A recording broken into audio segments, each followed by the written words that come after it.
When first becoming a Christian, a lot of people want to pray. They just don't know what to say. And if we're being honest, prayer can feel more awkward than natural. So let me make this simple.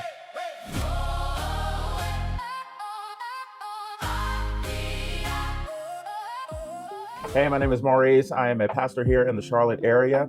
And while I am not a replacement for your local pastor or your main theologian here on YouTube, I just want to help new believers uncomplicate their faith. And if you're new to following Jesus, this is one of the most common struggles. Nobody really shows you how to pray in a way that feels real. So I'm going to walk you through this in a way that I would if someone were sitting right here with me. The first thing you can do when you don't know what to say in prayer is just talk to God like he's a normal person. Understand that prayer is a conversation. You are not performing for God. Jesus tells us in Matthew not to heap up empty words. And that means that you don't need fancy words. You don't need to sound spiritual. God already knows what you have need of. He already knows what you're thinking. Think about why you perform. Think about why you feel the need to perform when you pray. It's because you always think that you're being evaluated by God. But the thing is that Jesus is actually changing and correcting that mindset. He is correcting the need to perform for God. We simply live by his grace, and we can approach him in prayer that way. To be totally honest, I don't know why we still feel the need to dress up our language when we go to God in prayer, especially when we're alone. The reality is that it feels way more heartfelt when I just come to God as I am with everything that I'm dealing with everything that I'm feeling, and I just talk to him like a normal person. A simple example that you can use in prayer is, God, I don't even know what to say right now, but I'm here. If you feel like you're performing when you pray to God, you're making it way harder than it needs to be. And so once you get that down, you can take it a step further and start with what's actually on your mind. This is the part of prayer that I absolutely love, because you don't need to filter your thoughts before you bring them to God. The Bible literally says to pour out your heart to God. That means you don't have to edit your prayers. You don't have to clean them up. You don't even have to use church language.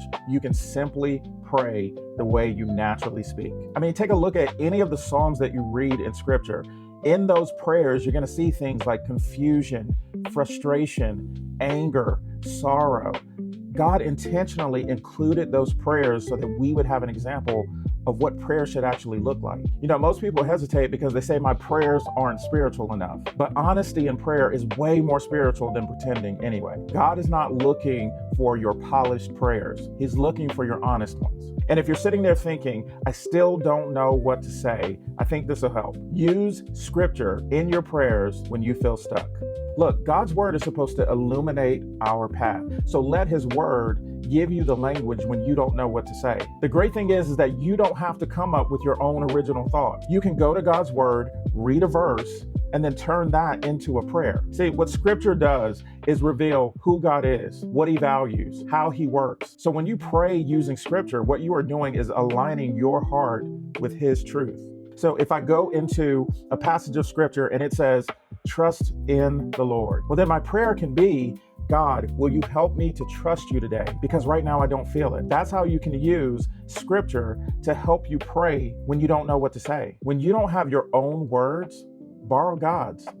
Now, for the new believer, let me say this, because this is where a lot of people start to overcomplicate it. Keep it short, but keep it consistent. Now, I know that you have been in churches where you have seen people pray these long, drawn-out prayers. And when you compare your walk with theirs, you think that you're inferior because you don't know how to pray that long. But let me tell you, consistency matters way more than the length of your prayer.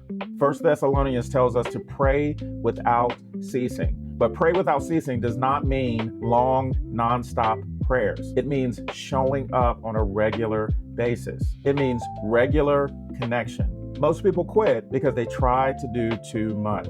When you pray, you can just do short prayers throughout the day. You can pray in real moments where you need to talk to God. That's actually closer to the way scripture tells us to pray anyway. God, help me in this conversation.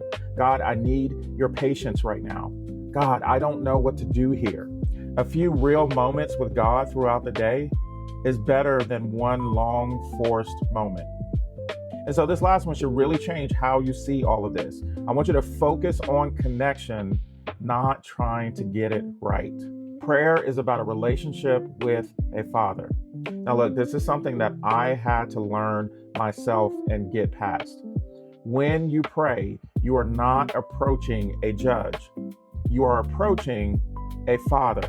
Yes, he will judge us all someday. But as believers, our fine has been paid. So we can do, as Romans says, and cry Abba. That means Father. That is relational language. You don't have to pray out of fear. Reverence, but not fear.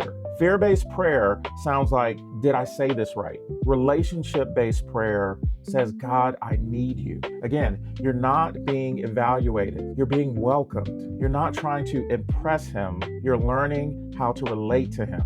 Listen, maybe you are a person who has had a tumultuous relationship with one or maybe both of your parents.